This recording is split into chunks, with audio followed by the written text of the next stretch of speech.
Shalom Bapak Ibu Saudara sekalian, selamat hari Minggu. Selamat datang di ibadah GKA Gloria. Kita bersyukur hari ini Tuhan telah memberikan kita kesempatan untuk beribadah kepadanya. Saya menyapa Bapak Ibu Saudara sekalian yang baru pertama kali bergabung dengan ibadah kami. Kiranya ibadah ini boleh menjadi berkat bagi Bapak Ibu Saudara sekalian. Selamat beribadah, Tuhan Yesus memberkati.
Shalom jemaat sekalian, selamat pagi. Kita bersyukur setiap kita telah dipanggil Allah untuk datang beribadah kepadanya. Mari kita bangkit berdiri, kita meneduhkan hati, mempersiapkan hati kita. Kita bersaat teduh di hadapan Allah yang Maha Kudus.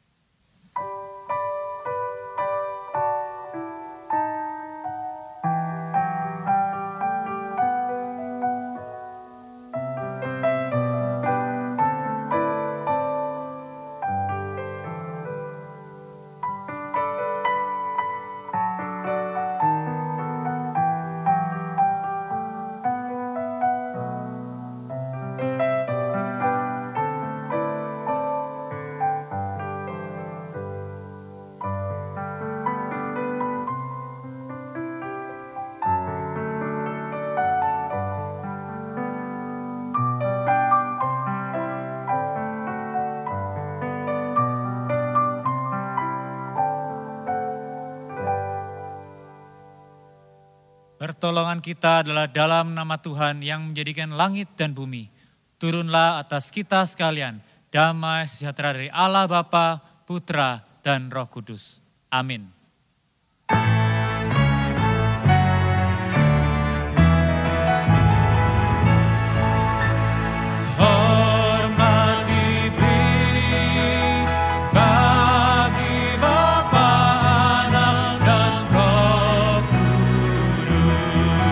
Dari mula sampai sekarang dan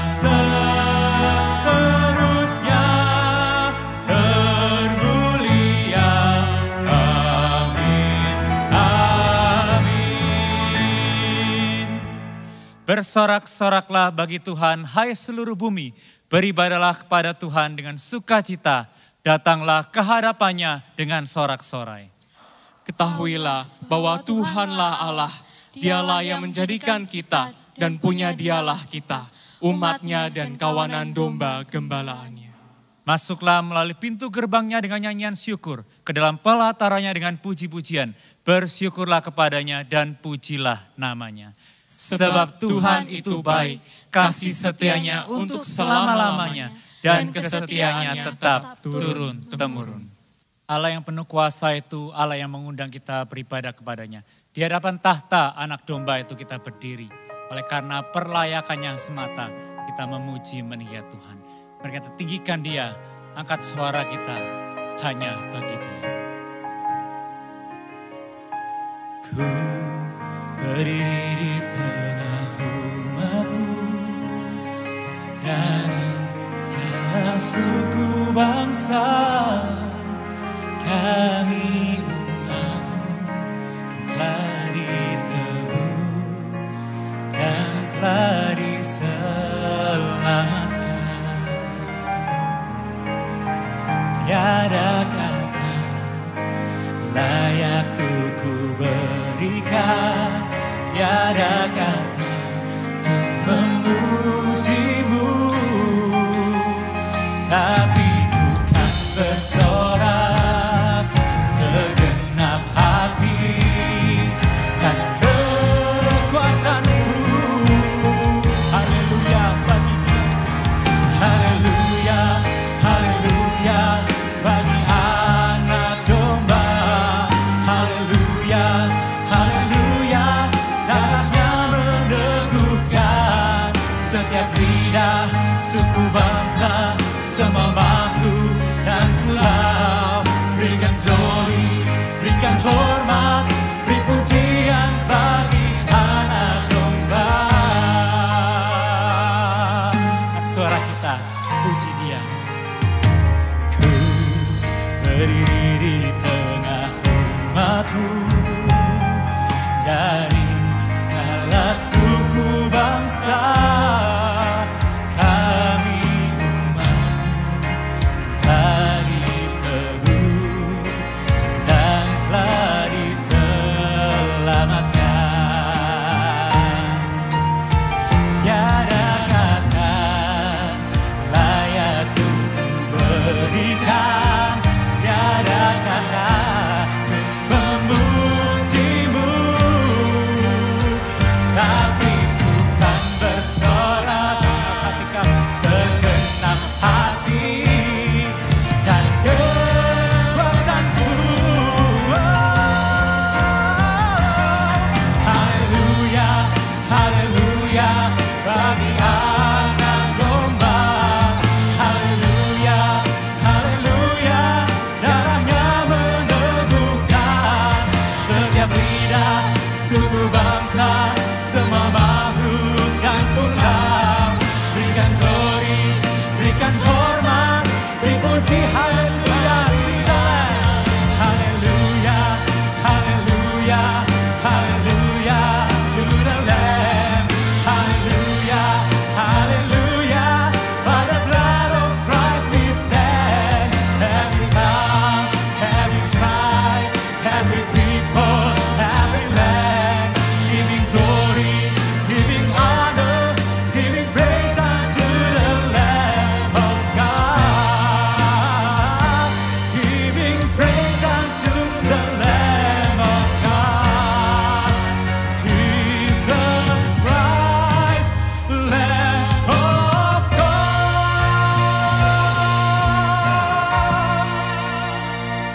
Kau Allah kami yang mulia, Engkau mengundang kami beribadah di hadapan-Mu. Tengah-tengah seluruh umat percaya di seluruh dunia, kami boleh berdiri. Bukan karena kami layak, bukan karena kami hebat, tapi hanya semata oleh anugerah-Mu. Kalau Engkau boleh melihat hidup kami Tuhan, dan seluruh hati kami, siapakah kami Tuhan di hadapan-Mu? Dan betapa hancurnya hidup kami oleh karena dosa yang lagi dan lagi kami perbuat.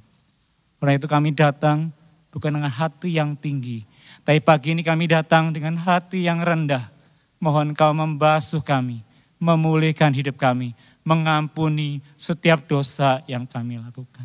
Remukkan kami Tuhan, kalau itu mendatangkan kemuliaan bagi nama-Mu. Biar tangan-Mu Tuhan membangun kami kembali, mengangkat kepala kami, untuk kami boleh layak beribadah kepadamu. Dan biarlah ibadah pada pagi hari ini menjadi pengharapan kami, suatu kali kelak kami akan beribadah di sorga bersama dengan segala umat dari segala bangsa dan bahasa. Kami meninggikan, memuliakan-Mu. Setiap detik ibadah ini kami serahkan hanya di dalam tangan-Mu Tuhan kami, Yesus Kristus. Amin.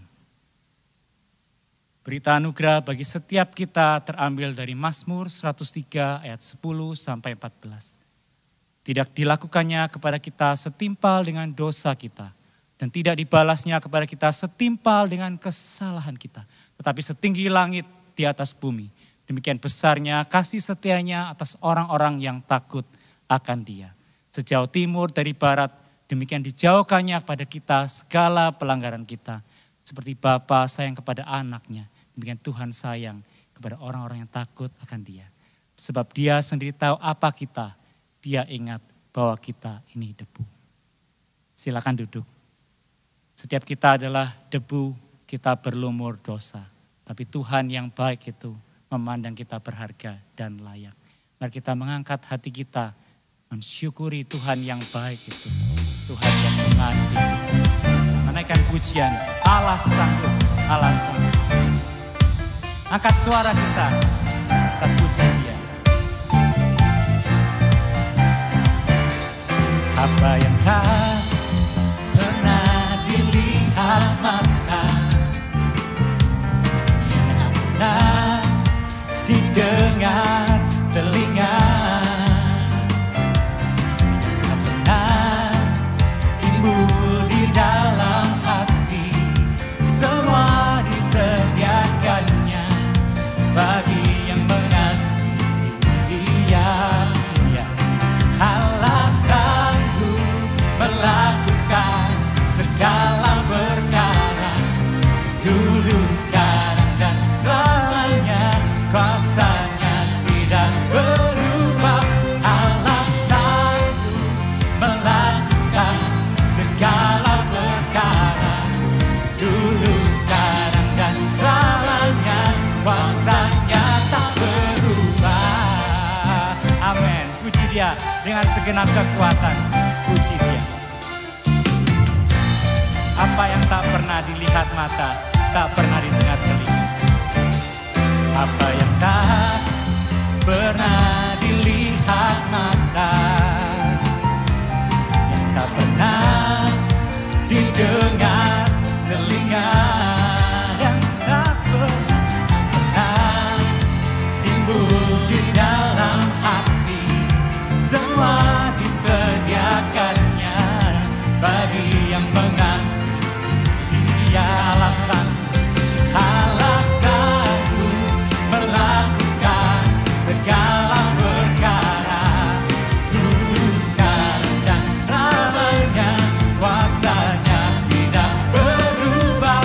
Allah sanggup melakukan segala perkara, dulu, sekarang, dan selamanya. Kuasa-Nya tak berubah. Puji Dia. Allah sanggup melakukan segala perkara, dulu, sekarang, dan selamanya. Kuasa-Nya tidak berubah. Allah sanggup melakukan segala perkara, dulu, sekarang, dan selamanya.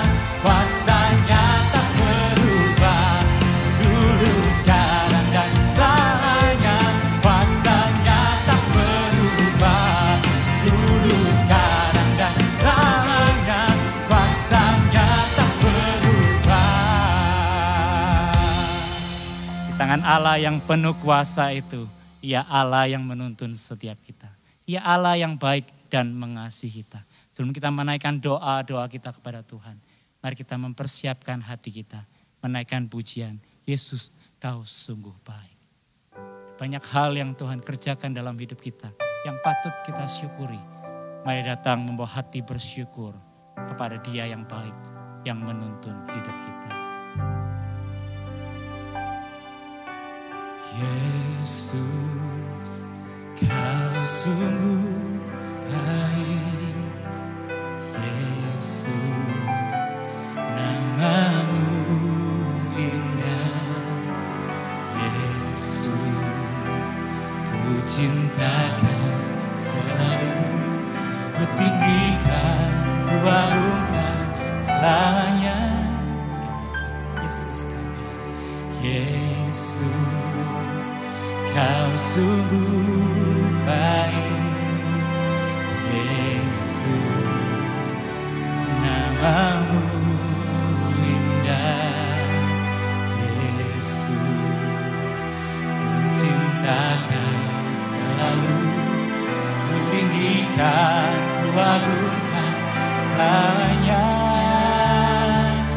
Ku mau memuji, ku selalu puji-Mu, ku mau menyembah-Mu, ku selalu sembah-Mu. Kau yang layak terima semua pujian, kemuliaan hanya bagi Tuhan. Sing to Him, You are so good, Lord. Oh, Yesus, Kau sungguh baik. Yesus, nama-Mu indah. Oh Yesus, ku cinta Kau selalu, ku tinggikan, ku agungkan selamanya. Ku mau memuji, ku selalu puji-Mu, ku mau menyembah-Mu, ku selalu sembah-Mu. Kau yang layak terima semua pujian, kemuliaan hanya bagi Tuhan. Semua kemuliaan dan keagungan tertuju padamu, Tuhan dan Rajaku. Senang jiwa dan nafasku menyembah Yesus yang hidup. Ku mau memuji, ku selalu puji-Mu, ku mau menyembah-Mu, ku selalu sembah-Mu. Kau yang layak terima semua pujian, kemuliaan hanya bagi Tuhan. Kau yang layak terima semua pujian, kemuliaan hanya bagi Tuhan. Ada banyak kebaikan Tuhan dalam hidup kita. Di tengah-tengah bahkan segala kesulitan ada anugerah demi anugerah yang Ia berikan. Mari sejenak kita bersyukur di hadapan Tuhan. Bersyukur atas kebaikan-Nya, keluarga kita, pekerjaan kita, kesehatan kita. Mari kita bersyukur sejenak di hadapan Tuhan.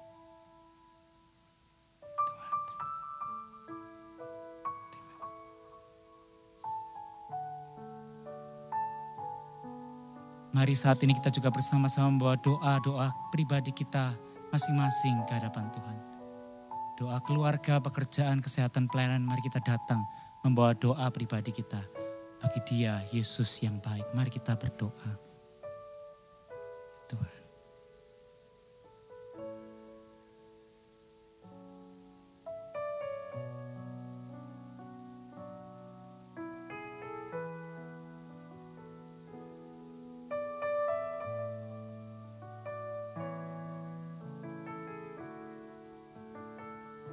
Ya Tuhan, saat ini kami juga membawa bangsa, negara, dan gereja kami kepadamu, Tuhan kami yang baik. Kami percaya Engkau memegang kendali Tuhan atas segala hal. Karena itu kami mempercayakan semuanya ke dalam tangan-Mu. Karena kami percaya Engkau Allah yang sanggup kami andalkan. Dan Engkau dengan segala hal yang boleh terjadi, Engkau merancangkannya untuk kebaikan dan rencana-Mu yang sempurna. Ajar kami untuk berserah dan beriman hanya kepadamu Tuhan. Kami membawa seluruh seru doa kami di dalam doa yang diajarkan Tuhan Yesus. Bapa kami yang di sorga, dikuduskanlah namamu, datanglah kerajaan-Mu, jadilah kehendak-Mu di bumi seperti di sorga. Berikanlah kami pada hari ini makanan kami yang secukupnya, dan ampunilah kami akan kesalahan kami, seperti kami juga mengampuni orang yang bersalah kepada kami. Dan janganlah membawa kami ke dalam pencobaan, tapi lepaskanlah kami daripada yang jahat. Karena Engkaulah yang punya kerajaan dan kuasa dan kemuliaan sampai selama-lamanya. Amin. Mari kita bangkit berdiri bersama dengan gereja di segala abad dan tempat. Mari kita mengikrarkan pengakuan iman rasuli. Aku percaya kepada Allah, Bapa yang Maha Kuasa, Khalik langit dan bumi, dan kepada Yesus Kristus, Anaknya yang tunggal Tuhan kita, yang dikandung dari Roh Kudus, lahir dari anak darah Maria, yang menderita sengsara di bawah pemerintahan Pontius Pilatus, disalibkan, mati dan dikuburkan, turun ke dalam kerajaan maut. Pada hari yang ketiga, bangkit pula dari antara orang mati, naik ke sorga, duduk sebelah kanan Allah, Bapa yang Maha Kuasa. Dan dari sana Ia akan datang untuk menghakimi orang yang hidup dan yang mati. Aku percaya kepada Roh Kudus, gereja yang kudus dan am, persekutuan orang kudus, pengampunan dosa, kebangkitan tubuh, dan hidup yang kekal. Amin. Silakan duduk. Allah Roh Kudus menyertai hidup kita. Ia menghibur, Ia menguatkan, dan Ia menuntun kita kepada kebenaran. Mari kita menyambut kebenaran firman Tuhan dengan hati yang terbuka. Biar Roh-Nya memimpin setiap kita, melingkupi engkau dan saya.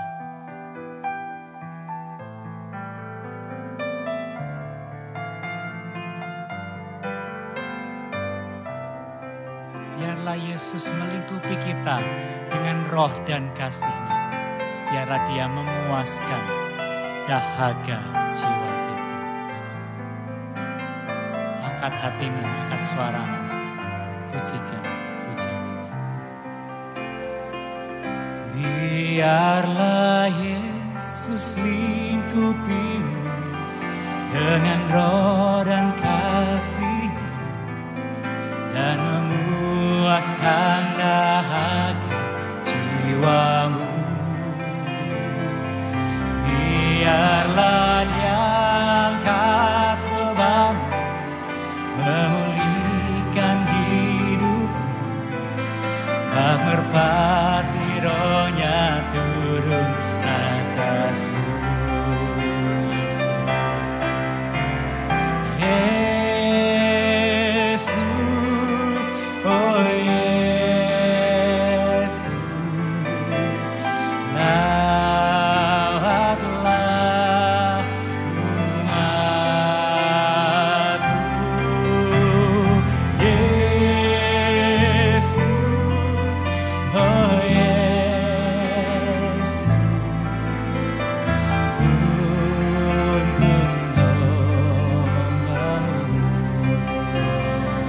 Serahkanlah kepada Yesus kepedihan hidup, ketakutan, duka, dan tangisanmu.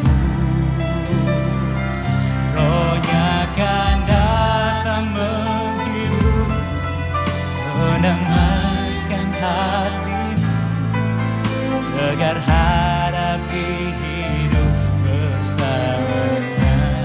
Serukan Yesus, oh Yesus, Yesus, oh Yesus, lawatlah umat-Mu.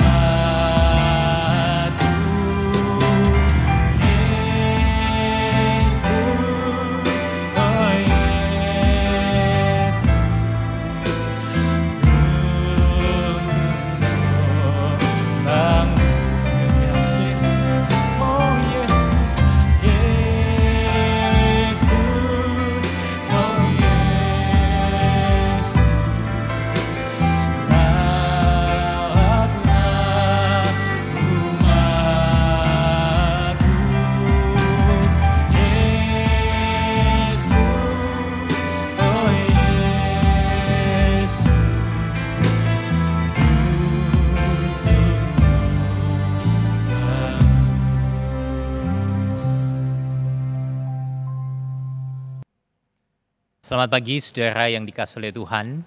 Sebelum kita membaca dan merenungkan firman Tuhan, saya mengajak kita boleh berdoa terlebih dahulu.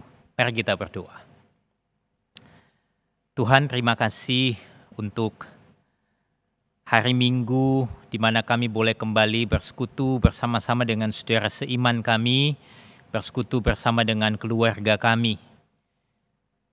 Hari ini Tuhan, kami ingin kembali membaca dan merenungkan firman-Mu. Bantulah kami supaya kami boleh memahami dan juga kami boleh menaati akan firman-Mu sehingga kami menjadi pelaku-pelaku firman di dalam kehidupan kami. Kami serahkan akan pemberitaan firman Tuhan pada hari ini ke dalam tangan-Mu. Di dalam nama Tuhan kami Yesus kami berdoa. Amin. Saudara yang dikasihi oleh Tuhan, tema perenungan kita pada hari ini yaitu hidup dipimpin Roh Kudus. Hidup dipimpin Roh Kudus dilandasi dari sebuah bagian Alkitab yaitu surat Rasul Paulus kepada jemaat di Galatia. Nah, saya mengajak saudara boleh membuka surat Galatia pasal yang kelima ayat yang ke-16 sampai ayat yang ke-18, surat Galatia 5 ayat 16 sampai 18. Lalu kita melanjutkan satu ayat lagi di dalam Galatia 5 ayat yang ke-24. Galatia 5 ayat 16 sampai ayat 18. Saya akan membaca bagian ini untuk saudara sekalian. Maksudku ialah hiduplah oleh Roh, maka kamu tidak akan menuruti keinginan daging. Sebab keinginan daging berlawanan dengan keinginan roh, dan keinginan roh berlawanan dengan keinginan daging. Karena keduanya bertentangan, sehingga kamu setiap kali tidak melakukan apa yang kamu kehendaki. Akan tetapi, jikalau kamu memberi dirimu dipimpin oleh roh, maka kamu tidak hidup di bawah hukum Taurat. Ayat yang ke-24. Barang siapa menjadi milik Kristus Yesus, ia telah menyalibkan daging dengan segala hawa nafsu dan keinginannya. Demikianlah pembacaan firman kita pada pagi ini. Nah, saudara-saudara yang dikasihi oleh Tuhan, memulai khotbah pada hari ini saya ingin mengutip dua kalimat. Yang pertama itu dikatakan oleh seorang yang bernama Erwin Lutzer. Saudara, di dalam sebuah buku dia mengatakan sebuah kalimat demikian. Setiap pencobaan itu membuat kita lebih baik atau lebih buruk. Netralitas itu adalah sesuatu yang tidak mungkin. Di situ Erwin Lutzer mengatakan bahwa setiap pencobaan itu membuat kita lebih baik atau lebih buruk. Dan tidak ada ruang bagi netralitas di sana.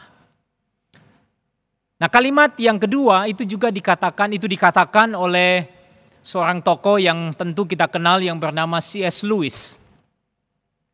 Di dalam sebuah catatannya C.S. Lewis mengatakan kalimat yang senada bahwa tidak ada tempat netral di dalam alam ini. Setiap sudut, setiap menit itu adalah milik Allah dan juga diklaim oleh iblis. Jadi sekali lagi C.S. Lewis mengatakan bahwa tidak ada tempat netral di dalam alam ini. Setiap sudut, setiap menit itu adalah milik Allah dan pada saat yang sama diklaim juga oleh si iblis.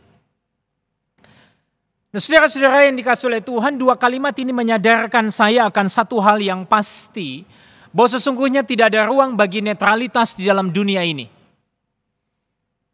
Ketika setiap hari kita diperhadapkan dengan berbagai macam pilihan, maka pilihan-pilihan yang kita ambil itu sesungguhnya tidak ada yang netral. Sekali lagi saudara, saya mengatakan kalimat ini. Ketika kita diperhadapkan dengan berbagai macam pilihan setiap hari di dalam hidup kita, maka sesungguhnya pilihan-pilihan yang kita ambil itu tidak ada yang netral. Nah, saya ambil contoh. Misalnya waktu saudara memilih jodoh. Apakah kita bebas memilih. Nah, kalau kita lihat sebetulnya, maka kita tentu punya kriteria tertentu waktu memilih jodoh. Dan biasanya kriteria-kriteria itu ditentukan oleh siapa diri kita. Misalnya, saudara bertumbuh di dalam keluarga yang seperti apa, itu acap kali menentukan pilihan pasangan saudara. Ada pemuda-pemudi yang suka bilang kepada saya begini, saya kalau pilih jodoh mau cari yang seperti papa atau yang seperti mama. Atau ada juga yang mengatakan, saya kalau mau pilih jodoh, saya nggak mau cari yang seperti papa atau yang seperti mama. Apapun itu, saudara, kriteria itu bagi saya menunjukkan bahwa sesungguhnya pilihan-pilihan kita itu tidak bersifat netral. Ada sesuatu yang mempengaruhi kita untuk kita bisa memilih. Sehingga sesuatu yang mempengaruhi itu tidak membuat pilihan kita menjadi netral. Nah, saudara, ketika bicara tentang tidak adanya ruang bagi netralitas, maka ini juga berlaku di dalam persoalan mengikut Yesus. Tidak ada ruang netral di dalam mengikut Yesus. Pilihan yang ada hanyalah ikut Yesus atau tidak ikut Yesus. Nah, saya ambil contoh dari dua bagian Alkitab. Misalnya di dalam kitab Yosua, saya mengajak saudara membuka bagian itu. Yosua pasal yang ke-24, ayat yang ke-14 dan ayat yang ke-15. Yosua 24, ayat 14 dan ayat 15. Di sana dikatakan demikian, oleh sebab itu takutlah akan Tuhan dan beribadahlah kepadanya dengan tulus, ikhlas dan setia. Jauhkanlah Allah yang kepadanya nenek moyangmu telah beribadah di seberang sungai Efrat dan di Mesir, dan beribadahlah kepada Tuhan. Tetapi jika kamu anggap tidak baik untuk beribadah kepada Tuhan, pilihlah pada hari ini kepada siapa kamu akan beribadah. Allah yang kepada nenek moyangmu beribadah di seberang sungai Efrat, atau Allah orang Amori yang negerinya kamu diami ini. Tetapi aku dan seisi rumahku, kami akan beribadah kepada Tuhan. Di dalam bacaan ini Yosua sesungguhnya menampilkan dua pilihan yang diperhadapkan kepada umat Israel. Beribadah kepada Tuhan atau beribadah kepada Allah-Allah lain. Pilihannya adalah Tuhan atau Allah lain. Lalu bagian yang lain, saudara, di dalam Injil Lukas misalnya, ya. Mari kita membuka Alkitab kita, Injil Lukas pasal yang ke-11, ayat yang ke-23 bagian A. Saudara perhatikan Injil Lukas pasal 11 ayat 23 bagian A. Dikatakan, siapa tidak bersama aku, ia melawan aku. Saudara, kalimat ini tentu secara jelas, secara eksplisit menyatakan akan dua pilihan. Dan di sana tidak ada pilihan yang netral. Siapa yang tidak bersama Yesus, dia melawan Yesus. Siapa yang bersama Yesus, artinya dia tidak sedang melawan Yesus. Dalam bacaan kita hari ini, di dalam kitab Galatia, surat Galatia, di sana Paulus mengungkapkan bahwa di dalam hidup setiap orang percaya, sesungguhnya ada dua pilihan. Ada pilihan yang harus diambil dan dipilih oleh setiap anak-anak Tuhan, yaitu hidup dipimpin oleh Roh atau hidup menuruti keinginan daging. Saudara, tidak ada ruang netral di sini. Tidak ada yang bisa berkata, Pak, boleh nggak saya pilih setengah hidup dipimpin Roh, setengah hidup menuruti keinginan daging. Tidak ada pilihan itu, saudara.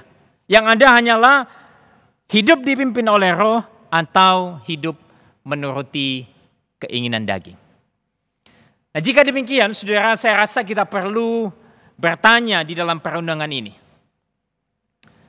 Kalau begitu, bagaimana kita bisa memilih untuk hidup dipimpin oleh Roh dan tidak menuruti keinginan daging?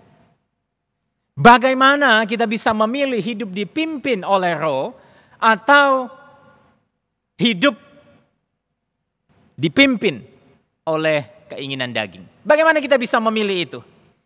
Nah, saudara-saudara yang dikasihi oleh Tuhan, di dalam bacaan kita, kitab Galatia, surat Galatia pasal yang kelima ayat 24. Saya secara khusus ingin menyoroti bagian ini terlebih dahulu. Di sana dikatakan demikian, barang siapa menjadi milik Kristus, ia telah menyalibkan daging dengan segala hawa nafsu dan keinginannya. Saudara perhatikan kalimat menjadi milik Kristus Yesus. Ayat ini sejatinya menegaskan dua hal bagi saya. Yang pertama ingin mengatakan bahwa hanya karya Kristuslah yang menjadikan kita sekarang ini menjadi miliknya. Hanya karya Kristus kita itu bisa menjadi milik Allah. Sama seperti ketika Paulus itu mengatakan di dalam kitab Roma pasal yang ke-7. Kitab Roma pasal yang ke-7 ayat yang ke-24, 25. Di sana dikatakan demikian. Aku manusia celaka. Siapakah yang akan melepaskan aku dari tubuh maut ini? Syukur kepada Allah oleh Yesus Kristus Tuhan kita. Paulus di sana mengatakan, aku ini manusia celaka. Siapakah yang dapat melepaskan aku dari tubuh maut ini? Tapi syukur kepada Allah oleh Yesus Kristus Tuhan kita. Hanya karena karya Kristuslah kita bisa menjadi milik daripada Allah. Lalu yang kedua, kalimat ini menegaskan akan hal yang lain, yaitu bahwa sesungguhnya hidup kita ini bukan lagi untuk diri kita, melainkan untuk Kristus Yesus. Karena apa? Karena kita sudah menjadi miliknya. Paulus di dalam Galatia pasal yang kedua, satu bagian yang tentu tidak asing bagi kita. Di sana Paulus mengatakan, Galatia pasal 2 ayat yang ke-20. Namun aku hidup, tetapi bukan lagi aku sendiri yang hidup, melainkan Kristus yang hidup di dalam aku. Dan hidupku yang kuhidupi sekarang di dalam daging adalah hidup oleh iman dalam Anak Allah yang telah mengasihi aku dan menyerahkan dirinya untuk aku.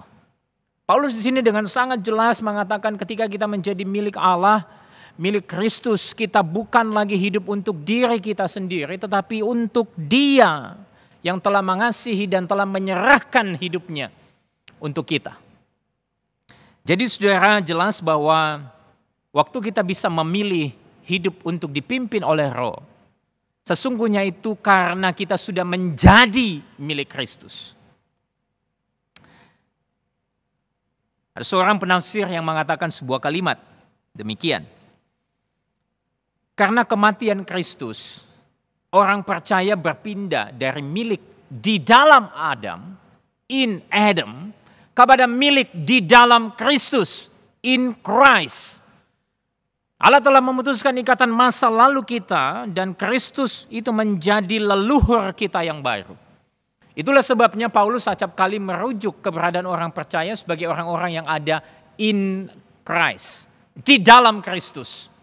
Itu adalah fondasi dan dasar dari seluruh hidup kita yang baru ini. Nah, saudara-saudara yang dikasihi oleh Tuhan, bagian ini mungkin sudah sering kita dengar dan rasanya seringkali hanya sampai sebatas pemahaman kita saja. Kita tahu bahwa kita adalah ciptaan yang baru.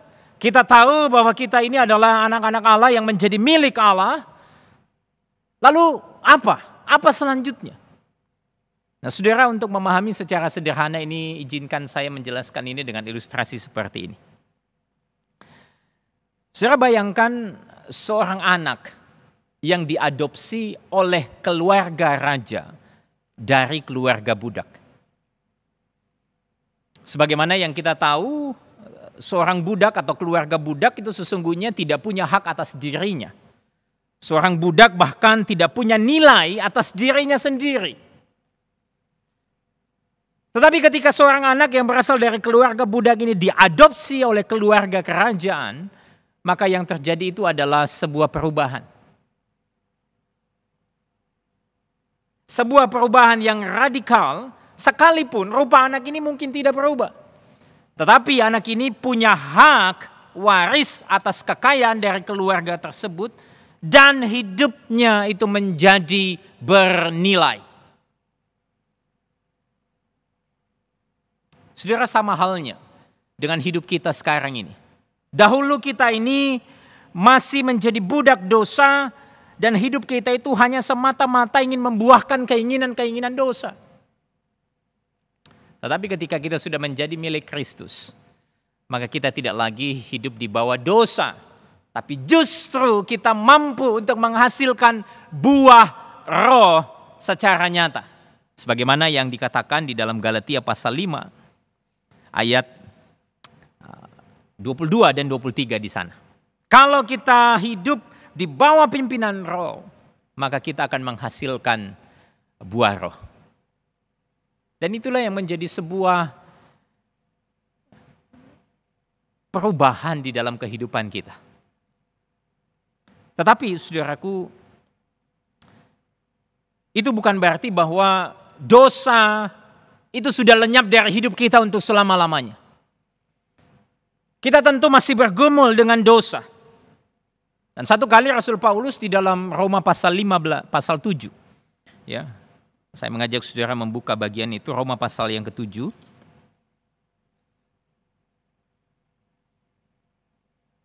Roma pasal yang ke-7 ayat 15 sampai ayat yang ke-23. Di sana dikatakan demikian. Sebab apa yang aku perbuat aku tidak tahu. Karena bukan apa yang aku kehendaki yang aku perbuat, tetapi apa yang aku benci itulah yang aku perbuat. Jadi jika aku berbuat apa yang tidak aku kehendaki, aku menyetujui bahwa hukum Taurat itu baik. Kalau demikian bukan aku lagi yang memperbuatnya, tetapi dosa yang ada di dalam aku. Sebab aku tahu bahwa di dalam aku, yaitu di dalam aku sebagai manusia, tidak ada sesuatu yang baik. Sebab kehendak memang ada di dalam aku, tetapi bukan hal berbuat apa yang baik. Ayat 19, sebab bukan apa yang aku kehendaki, yaitu yang baik yang aku perbuat, melainkan apa yang tidak aku kehendaki, yaitu yang jahat yang aku perbuat.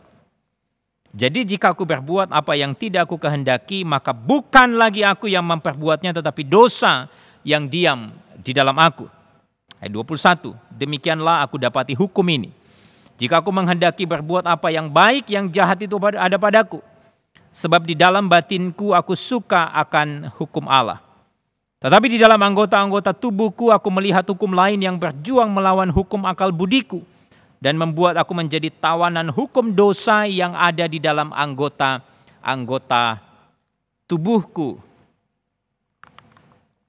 Nah, saudara-saudara yang dikasihi oleh Tuhan, beberapa orang itu berpendapat bahwa tulisan Paulus di dalam Roma pasal 7 ini merupakan bagian daripada masa lalu Paulus sebelum bertobat.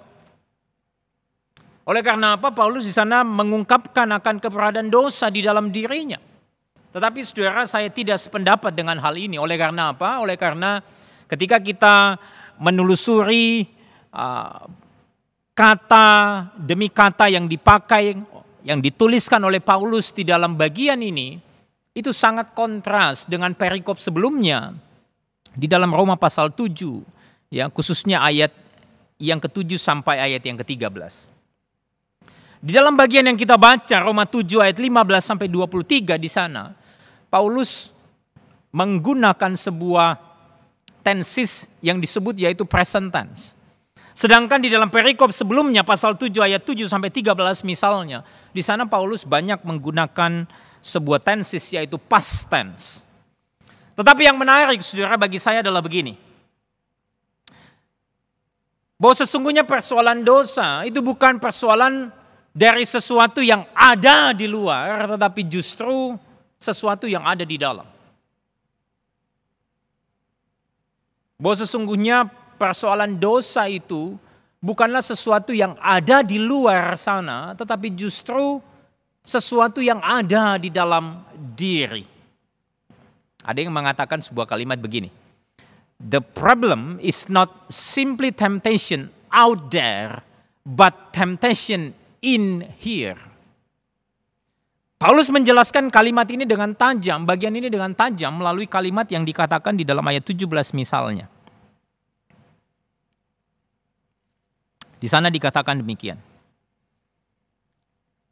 Kalau demikian, bukan aku lagi yang memperbuatnya, tetapi dosa yang ada di dalam aku.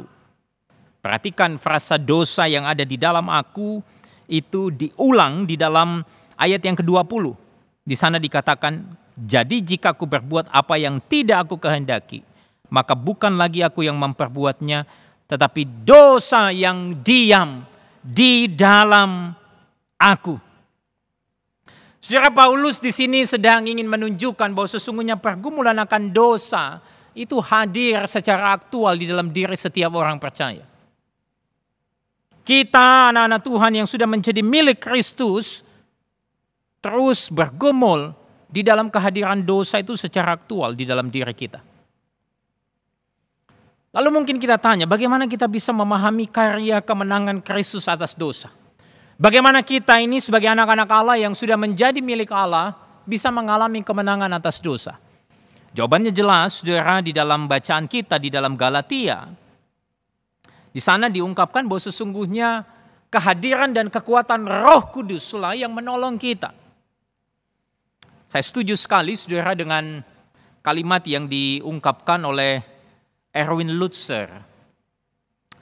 Di sana dia mengatakan sebuah kalimat demikian. Ingatlah bahwa Roh Kudus itu memberi kita dorongan. Bahwa the Holy Spirit desire to energize you. Jangan pernah berpikir bahwa dia enggan menunggu untuk dibujuk agar mengendalikan hidup kita. Dia memang tinggal di dalam kita dengan tujuan agar menjadi pemimpin dalam hidup kita.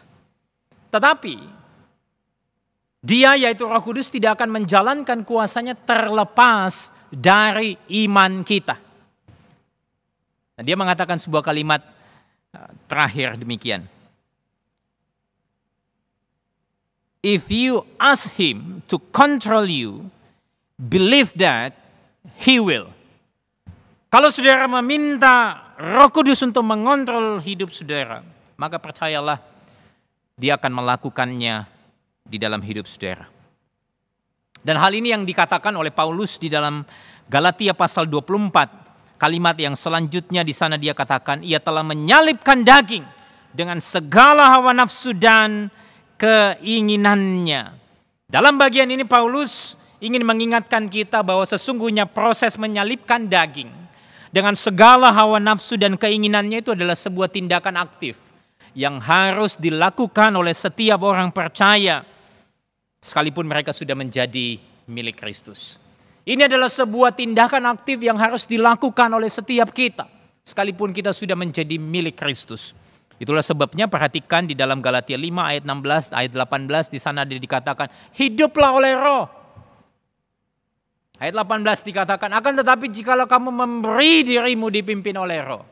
Kalimat ini tentu menegaskan sebuah nada keaktifan kita di dalam hidup di bawah pimpinan Roh.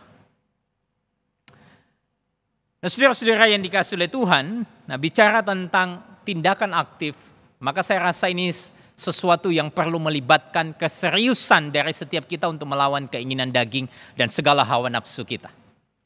Saudara, untuk memahami hal ini, izinkan saya menceritakan kepada saudara sebuah kisah. Kisah dari seorang biarawan pada abad yang ke-6 yang bernama Benedict. Saudara, dia dikenal dengan sebutan Benedict of Nursia. Siapakah Benedict ini? Saudara, Benedict ini adalah seorang yang dilahirkan dari keluarga yang kaya, yang tinggal di sebuah kota kecil di Italia yang bernama Nursia. Dia hidup dan dibesarkan dengan kecukupan, bahkan bisa dikatakan dengan kemewahan. Saudara, semasa dia kecil, Karena dia lahir di dalam keluarga yang kaya raya, mewah, dia akhirnya dikirim ke pusat kota Italia, yaitu kota Roma, untuk belajar di sana. Di kota Roma, saudara, dia belajar, dia bertumbuh semakin dewasa.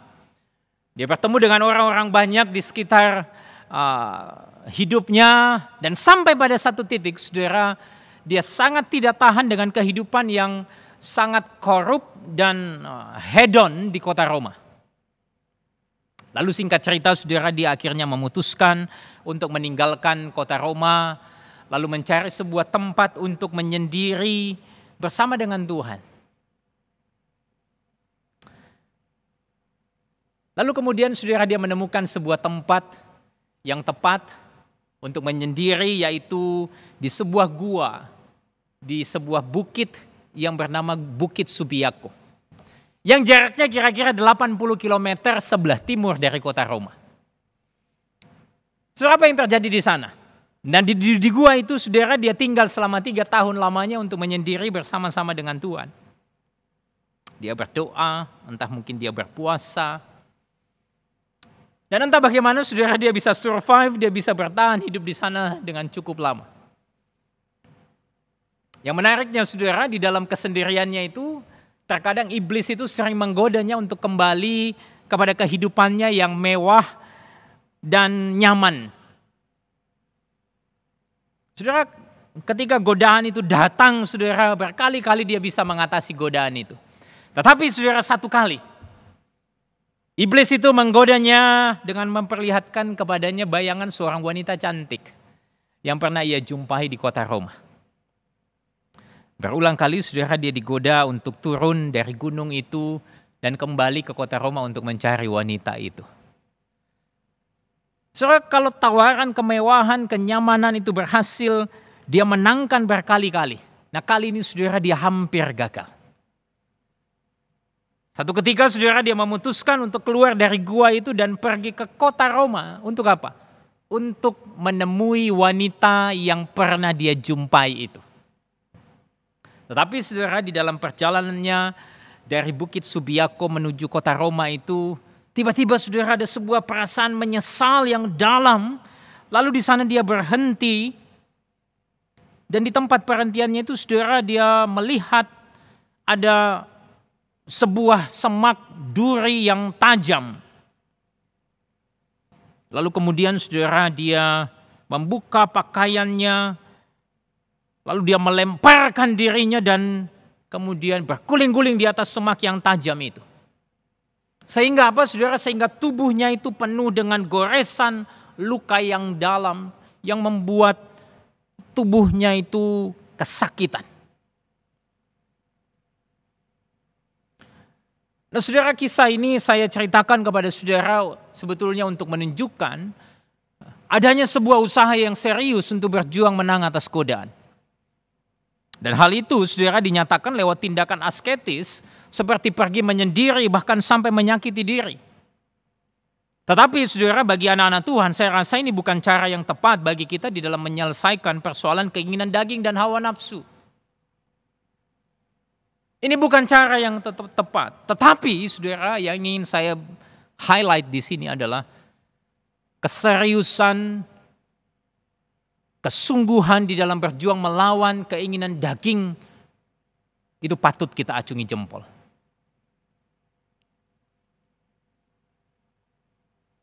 Nah, saudara, pertanyaan saya untuk saudara. Seberapa serius usaha saudara di dalam berjuang melawan keinginan daging dan hawa nafsu yang terus berjuang menarik dan menggoda kita? Saudara, mungkin perjuangan kita bukanlah tentang perjuangan dalam persoalan seksual. Mungkin dalam persoalan kemarahan, kebencian kepada saudara kita, iri hati kepada orang lain. Atau mungkin kita berselisih dengan orang lain.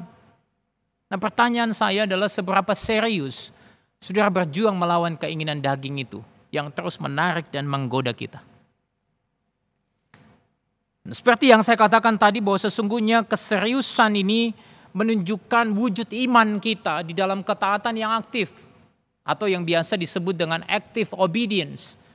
Yang dimana ini merupakan sebuah proses pengudusan atau sanctification dari hidup kita anak-anak Tuhan. Dan inilah yang juga dialami dan dikerjakan oleh Rasul Paulus bagaimana yang dinyatakan di dalam 1 Korintus pasal 15 ayat 9 dan 10. Mari saya mengajak saudara membuka bagian itu. 1 Korintus 15 ayat 9 dan ayat yang ke-10. Di sana dikatakan demikian. Karena aku adalah yang paling hina dari semua rasul. Bahkan tidak layak disebut rasul sebab aku telah menganiaya jemaat Allah. Tetapi karena kasih karunia Allah, aku adalah sebagaimana aku ada sekarang. Dan kasih karunia yang dianugerahkannya kepadaku tidak sia-sia. Sebaliknya, aku telah bekerja lebih keras daripada mereka semua.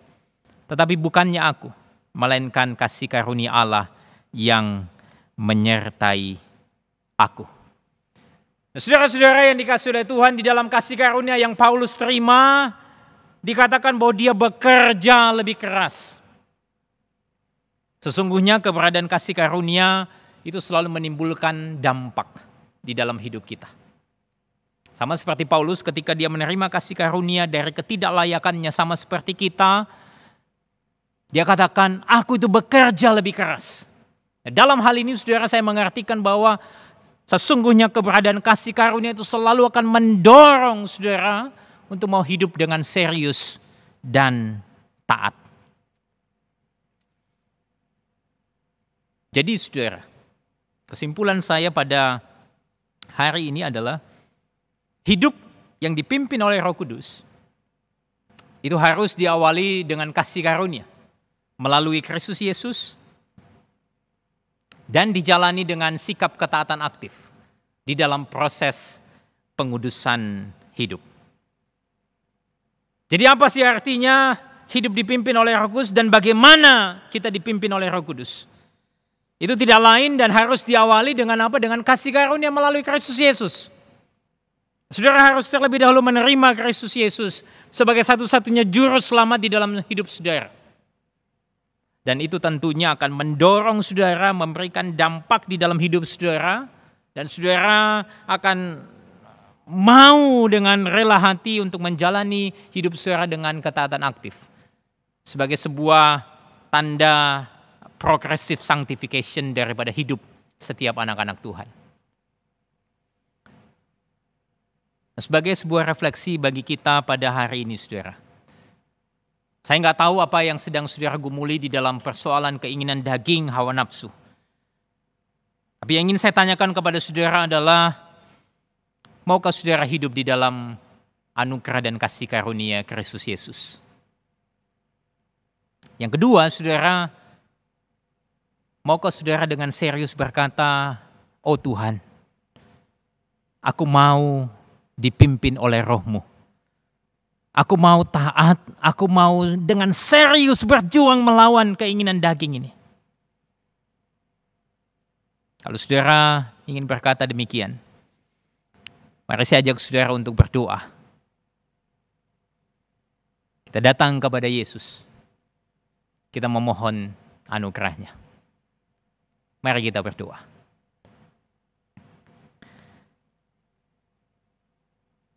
Oh Tuhan, kami berterima kasih. Hanya karena kasih karunia-Mu lah kami hari ini menjadi milik Allah. Dan ketika kami sadar kami adalah milik Allah, kami ingin hidup hanya untuk Allah. Hanya memuliakan Kristus. Dan kami juga ya Tuhan ingin secara sadar dan serius menjalani kehidupan kami ini dengan aktif berjuang melawan keinginan-keinginan dosa yang ada di dalam diri kami. Ya Allah Roh Kudus, tolonglah kami. Supaya kami bisa dipimpin oleh Engkau. Hamba-Mu berdoa ya Tuhan bagi saudara seiman, jemaat dimanapun mereka berada.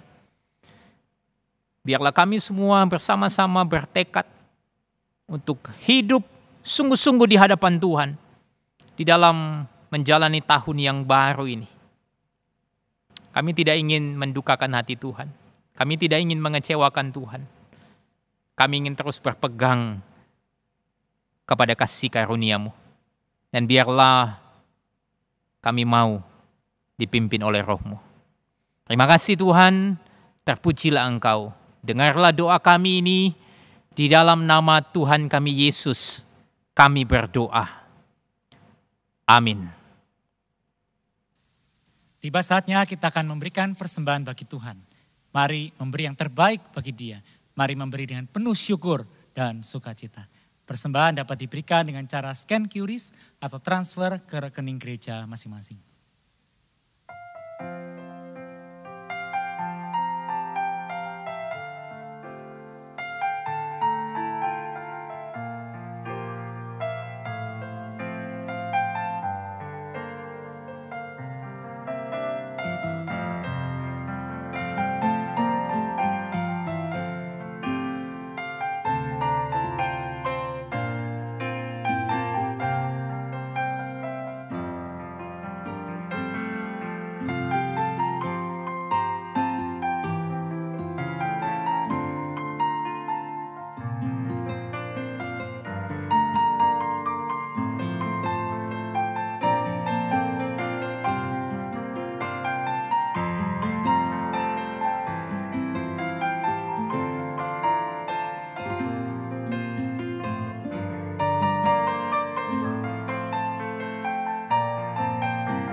Jangan lelah bekerja di ladangnya Tuhan.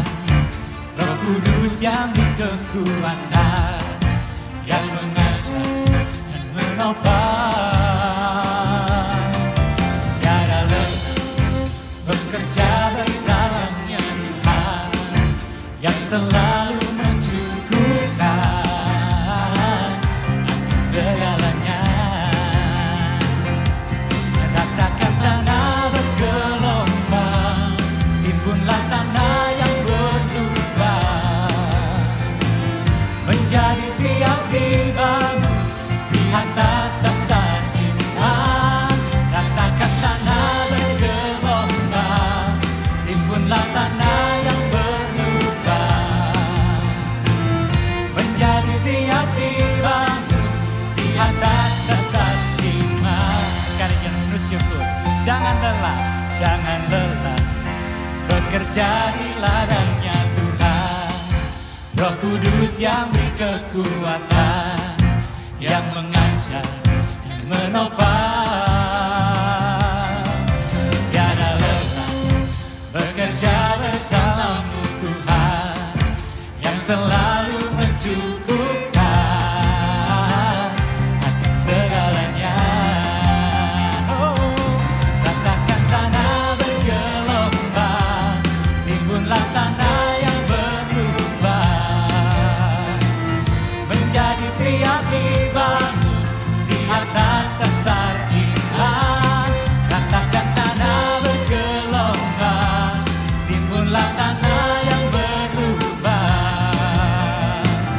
menjadi siap dibangun di atas dasar iman, menjadi siap dibangun di atas dasar iman.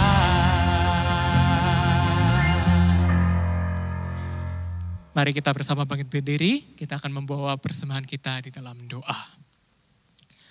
Bapa dalam surga, kami bersyukur pada hari ini kami boleh memuji, memuliakan nama-Mu. Merupakan suatu kebahagiaan yang luar biasa untuk kami. Bapa, berikut adalah persembahan yang kami kumpulkan, yang kami berikan untuk Engkau, untuk kemuliaan-Mu. Bapa, kiranya persembahan yang sedikit ini bisa dipakai untuk memperluas kerajaan-Mu. biarlah kehendak-Mu yang jadi. Biarlah persembahan ini memuliakan nama-Mu. Terima kasih Tuhan. Bapa, ingatlah setiap tangan-tangan juga yang memberi. Kiranya Kau selalu mengingat dan menyertai serta memberkati selalu. Terima kasih Tuhan, ini doa kami. Hanya dalam nama Tuhan Yesus kami doa mengucap syukur. Amin. Bagi Dia satu-satunya Allah yang penuh hikmat, oleh Yesus Kristus segala kemuliaan sampai selama-lamanya. Amin.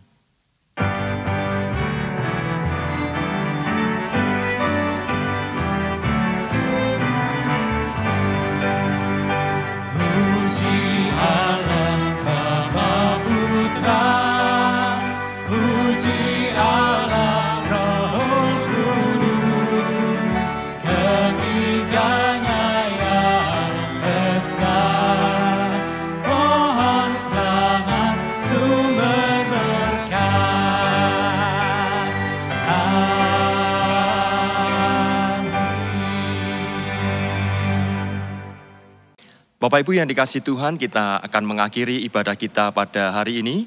Kita akan satukan hati kita akan menerima berkat dari Tuhan. Kiranya berkat dan kasih yang kekal dari Allah Bapa, anugerah keselamatan di dalam Kristus Yesus Tuhan, kekuatan, penghiburan dan penyertaan dari Allah Roh Kudus, menyertai saudara sekalian, mulai hari ini hingga kedatangan Tuhan Yesus yang kedua kalinya. Dan dimanapun kita berada, boleh hidup menjadi saksi-saksi bagi Tuhan dan memuliakan Tuhan sampai selama-lamanya. Amin.